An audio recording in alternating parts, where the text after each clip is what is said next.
Hi అండి, నమస్తే. సొరకాయ అంటే ఇష్టం లేని వాళ్ళ కోసం పాతకాలం పద్ధతిలో ఇలా గనక సొరకాయ కర్రీ చేసి పెట్టారంటే 4 ముద్దలు ఎక్కువే తింటారండి.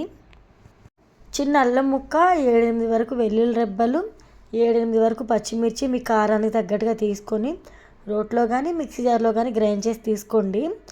ఇప్పుడైతే కారం కోసం పచ్చిమిర్చి పేస్ట్ అనేది ప్రిపేర్ చేసాం కదా, పక్కన పెట్టేద్దాం.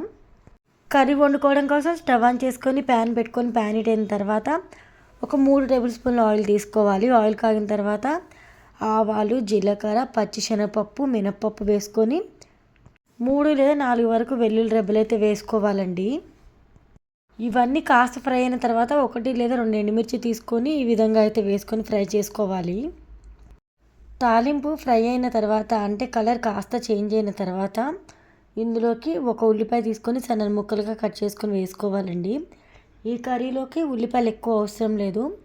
అలానే కరివేపాకు కూడా వేసేసుకొని ఇక్కడ ఉల్లిపాయలు కాస్త రంగు మారేంత వరకు ఆయిల్లో వేపుకుంటే సరిపోతుంది. ఆ తర్వాత సొరకాయ ముక్కలు అయితే వేసుకోవాలి. నేను ఇక్కడ పెద్ద సైజులో ఉన్న సొరకాయ తీసుకుంటున్నాను కాబట్టి స్టార్టింగ్లో ఆయిల్ అనేది కొంచెం యాడ్ చేశాను. మీరు చిన్న సైజులో ఉన్న సొరకాయ తీసుకుంటే కనుక ఆయిల్ ఇంకొంచెం తగ్గించుకొని వేసుకోండి. సొరకాయ ముక్కలు వేసుకున్న తర్వాత ఈ విధంగా ఆయిల్లో సొరకాయ ముక్కలు ఫ్రై చేసుకోవాలి. మా ఇంట్లో గ్యాస్ అయిపోయింది, సో అందుకని చిన్న గ్యాస్ మీద అయితే వండాను అనమాట. సొరకాయ ముక్కల్ని నూనెలో వేయించుకున్న తర్వాత మూత పెట్టేసి మంటని మీడియం ఫ్లేమ్లో అడ్జస్ట్ చేసి 5 నుంచి 7 నిమిషాల వరకు అయితే ఉడకనివ్వాలండి. ఆ తర్వాత మూత తీసి చెక్ చేస్తే ఈ విధంగా కాస్త రంగు మారుతాయి. ఇక్కడ మీరు అబ్జర్వ్ చేసినట్లయితే సొరకాయ ముక్కలు కాస్త కలర్ చేంజ్ అయిపోయి కొంచెం ఫ్రై అయ్యాయి కదా. 1/2 టేబుల్ స్పూన్ వరకు పసుపు అయితే వేసుకుందాం. పసుపు వేసిన తర్వాత టేస్ట్కి సరిపడా ఉప్పు అయితే వేసుకోవాలండి.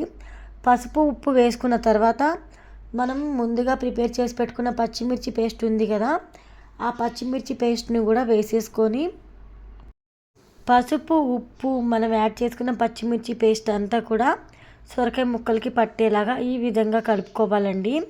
పచ్చిమిర్చిలో ఉన్న పచ్చివాసన, అలానే మనము అల్లం వెల్లుల్లి కూడా ఇందులోనే వేసి రుబ్బాం కాబట్టి అల్లం వెల్లుల్లిలో ఉన్న పచ్చివాసన కూడా కంప్లీట్గా పోయేంత వరకు ఈ విధంగా కలుపుకుంటూ ఫ్రై చేసుకోవాలి.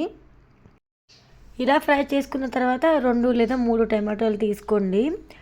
సన్న ముక్కలుగా కట్ చేసుకొని టమాటో ముక్కలు వేసుకొని ఒకసారి ఈ విధంగా కలిపి ఆ తర్వాత మంటని మీడియం ఫ్లేమ్లో అడ్జస్ట్ చేసుకొని ఒక 10 నిమిషాలు, అలానే లో ఫ్లేమ్లో అడ్జస్ట్ చేసుకొని ఇంకొక 5 నిమిషాలు చక్కగా కర్రీని అయితే ఉడకనిస్తే మనకి ఎంతో టేస్టీగా, హెల్తీగా, ఈజీగా చేసుకోగలిగే పాతకాలం పద్ధతిలో సొరకాయ కర్రీ అయితే రెడీ అయిపోతుందండి. ఇక్కడ చూపిస్తున్నాను కదా, ఈ విధంగా మీరు కూడా మీ ఇంట్లో ప్రిపేర్ చేసుకోండి. టేస్ట్ అయితే సూపర్గా వచ్చింది. రైస్లోకైనా రోటీలోకైనా చాలా బాగుంటుంది, పూరీలోకి కూడా బాగుంటుందండి. ఈ వీడియో చూసి ఈ వీడియో మీకు నచ్చితే డెఫినెట్గా లైక్ ఇవ్వండి. లైక్ ఇవ్వడం అస్సలు మర్చిపోవద్దు. అలానే ఇలాంటి మరెన్నో రెసిపీస్ కోసం మామ్స్ కిచెన్ రెసిపీ ఛానల్ని కూడా సబ్స్క్రైబ్ చేసుకోవడం అస్సలు మర్చిపోకండి.